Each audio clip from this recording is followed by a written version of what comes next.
you with this, you know sometimes it means giving up that. Come on, somebody. But in this situation, we are living in Eastern Oriental times, and whenever a king was dethroned, not his time up, but just dethroned for negative situations, often his sons would be executed. His predecessors would all be executed so that nobody would put them in office. And Mephibosheth, when he got the word, the reason why he was so afraid is because he just no doubt said to himself, end of the line. Time is up. They're getting ready to take my life and take me out. And he was in a bad place.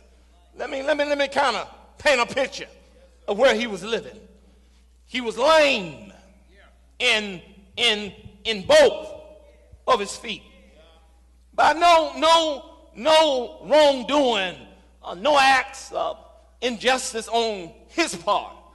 He when he was at the age of 5, because of his grandfather and son and dad, they were out doing war. And because God had rejected Mephibosheth's grandfather, the enemy was taking Israel out. And when the word came, they were coming against Israel, the babysitter grabbed Mephibosheth. And while she was running, she dropped him. And when she dropped him, he became lame in both of his feet. Now we got some lame folk, help me God, here today. Because your father dropped you when you were little. He said, Pastor Cato, I can walk, nothing wrong with my feet. No, maybe your father dropped the prayer meeting. Maybe your mother dropped the discipline. Maybe somebody dropped you and you didn't get a chance to reach your potential as a child, as a young adult. Maybe they dropped you, and as a result, it left you in low DEBAR. And now the question is, everything that was for me, everything my father had for me, everything my grandfather had, somebody else has taken it, and I don't have the means, nor the necessities, the know-how to get what's mine. And here I am, depending on somebody else from day to day to feed me, to take me from one place to another. Here I am, low down, and I haven't done anything against anybody. Come on, put yourself in that situation. Job-wise, family-wise, health-wise, financial situations. Come on, I need you to participate this morning. Friend, you're lonely. Nobody to talk to. You know one of the loneliest group of people that there is that you know was pastors? One of the loneliest group professions are pastors. More suicidal pastors, more pastors in counseling for depression, because pastors don't have intimate friends. And often when we come and pour our hearts out to you, the position looks so glamorous. You just love, it looks so good to you. But for us, it can be a very lonely trail. And at night when you are home and asking and meditating off the word and off of the message and being blessed, often we are left empty and the enemy coming against us attacking. And all we can say is, God, it's not fair.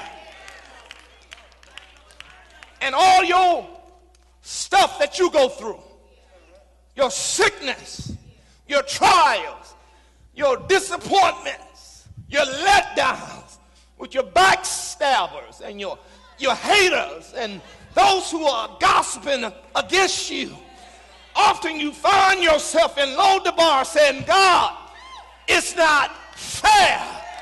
Every time I put one foot above the other, somebody pull me back.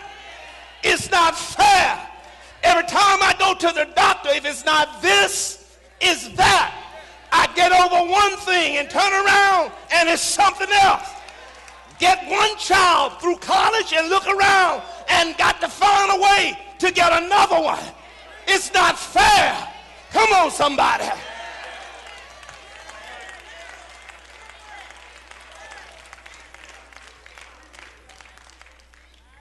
God says, look at it. I'm not going to be long. 9:1. David said, is there anyone who is left in the house of Saul that I may show him kindness for Jonathan's sake?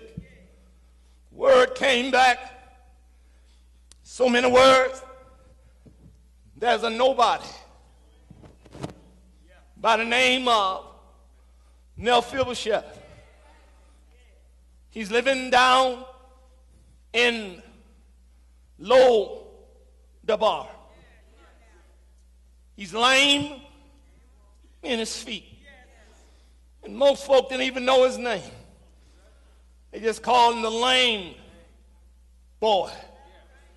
Some folks don't know your name. They just know your story, how you're going through. But the good news, God is getting ready to bring you out. Come on, somebody. You got to receive it. You got to believe it. God's getting ready to bless you. He said, go get Mephibosheth and bring him to my house. And when Mephibosheth came in, he prostrated before the king in fear. King David said to him, fear not, for I want to show you unusual kindness for your father's sake and for your grandfather's sake. Everything, all the inheritance that came to your father is yours. I don't want any of it. And everything, all the land that your grandfather saw when he was king, that he had, is yours. Now, I know you're not able to work the field, but I'm giving you servants to work it for you. Come on, somebody.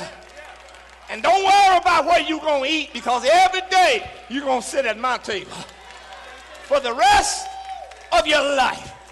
What I have is yours. My house is your house.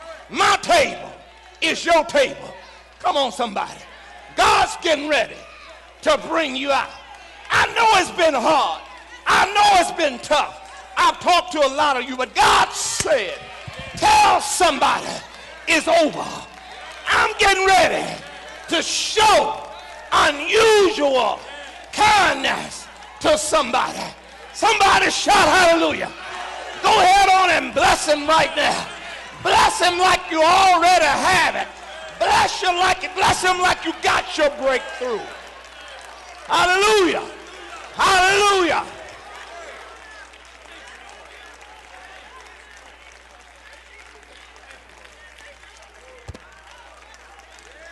I asked God. I said, I've been praying, I got a prayer list. One of the things on my prayer list, I've been praying, saying, God, you know all the work that you've called Mount Calvary to. And I said, one of the things that's slowing our work up is the note on this building. I said, God, and you've been faithful every month in meeting that note. But it sure would be kind if you would pay it off.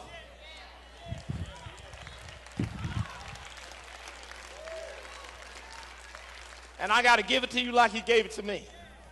He said, I'm getting ready to do it. Let me tell you what he said. And this is how he gave it to me, my hands to God. He says, I just need some people. He all right, look here, y'all, look here. I just need some people to be a vessel. Listen. I said, God, I don't know how I said it. I said, God, if you bless my people, they're not going to know it's for the church.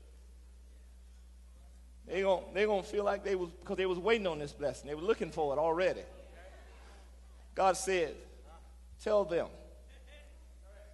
I don't want them to give a single dime of what they already have. I don't want them to give a single dime of what they're expecting. I don't want them to give a single dime of what may be coming their way. He says, but if I can find some people who I can trust that have no idea how they're going to get it, but if they'll trust me, and if they'll be willing, listen, don't give up. He said, if they'll be willing to give what I give them to the church, I'll pay it off. Now, wait a minute. I want to say what I just said, what he said. I don't care if they have $10 million already in the bank. He's not asking for a dime of that. He want to do this with his own strong hand. Some of you waiting for a settlement to come in. You don't know if it's going to come in. You don't know how much you're waiting for. He doesn't want that. Some of you got retirement and you say, I'll be retired in 4 or 5 years and I'll begin to summer. He doesn't want that.